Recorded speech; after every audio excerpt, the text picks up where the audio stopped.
anak akan bersikap cemas dan mencurigai lingkungannya. Yang kedua adalah autonomi versus shame atau otonomi versus malu, dimulai dari usia 2 tahun hingga 3 tahun. Pada periode ini, mereka mulai melakukan keinginannya sesuai dengan caranya sendiri, dengan bantuan dari orang tua maupun gurunya. Maka anak akan mengembangkan kesadaran kemandiriannya. Adapun sebaliknya, apabila guru atau orang tua terlalu banyak melarang anak, maka kondisi ini akan menimbulkan sikap ragu-ragu pada anak tersebut.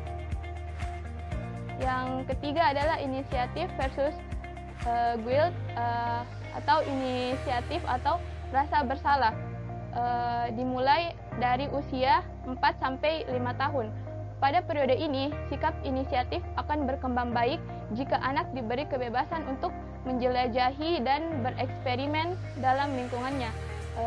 Adapun sebaliknya, anak yang selalu dihalangi keinginannya untuk melakukan eksplorasi dan merasa pertanyaannya kurang bermanfaat bagi orang tua atau gurunya, maka anak akan merasa bersalah. Yang keempat yaitu industri versus inferior atau industri versus inferioritas, dimulai antara usia 6-12 tahun. Pada periode ini, anak-anak mulai memasuki masa sekolah dan mulai mengeksplor pengetahuan dan keterampilan intelektualnya dan tertarik untuk mengetahui bagaimana sesuatu bekerja dan diciptakan. Jika diberikan rasa antusias yang baik oleh guru atau orang tuanya, maka anak akan merasa mampu menguasai masalah yang akan mereka hadapi. Namun, jika orang tua atau guru bersikap acuh terhadap rasa keingintahuan anak, maka anak akan merasa rendah diri dan muncul rasa tidak kompeten atau inferiority. Yang kelima yaitu ego identify versus role confusion atau identitas versus kebingungan peran, dimulai dari usia 12 sampai 18 tahun atau hingga 20 tahun. Pada tahap ini, remaja dihadapkan pada pertanyaan tentang identitas dirinya. Hal yang penting dalam menentukan identitas diri yaitu dengan adanya role model, yakni sosok yang bisa dijadikan contoh. Sebaliknya, jika mereka tidak mampu menentukan identitas diri, maka mereka akan gelisah dan mungkin merasa hidup sendiri di tengah masyarakat. Yang keenam yaitu intimacy versus isolation atau keintiman versus isolasi, dimulai dari usia 18 atau 19 tahun hingga usia 30 tahun. Pada tahap ini, individu mengenal dan mengizinkan dirinya untuk mengenal orang lain secara sangat dekat atau masuk ke hubungan intim.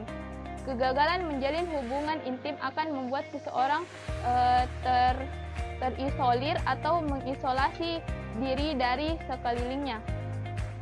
Yang ketujuh yaitu generativity versus stagnation atau generativitas versus kehusuan. Tahap ini dimulai dari antara usia 20 tahun hingga 50 tahun. Generativity adalah rasa peduli orang yang lebih dewasa pada kelompok lain, terutama generasi selanjutnya. Sedangkan stagnation adalah tidak adanya rasa peduli pada orang lain. Orang yang berhasil menjalin hubungan intim akan berpartisipasi terhadap kelangsungan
akan bertumbuh dengan perkembangan sosial yang baik, seperti bisa bertoleransi dan bisa menerima kekurangan ataupun kelebihan orang lain. Yang kedua yaitu kematangan. Untuk dapat bersosialisasi dengan baik, diperlukan kematangan fisik dan psikis sehingga mampu mempertimbangkan proses sosial, memberi dan menerima nasihat orang lain, memerlukan kematangan intelektual dan emosional. Di samping itu, kematangan dalam berbahasa juga sangat menentukan. Yang ketiga, status sosial.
Dan berbagi dalam pembelajaran. Siswa yang lebih pintar bersedia mengajarkan temannya yang belum memahami materi pelajaran yang saat itu telah dibahas.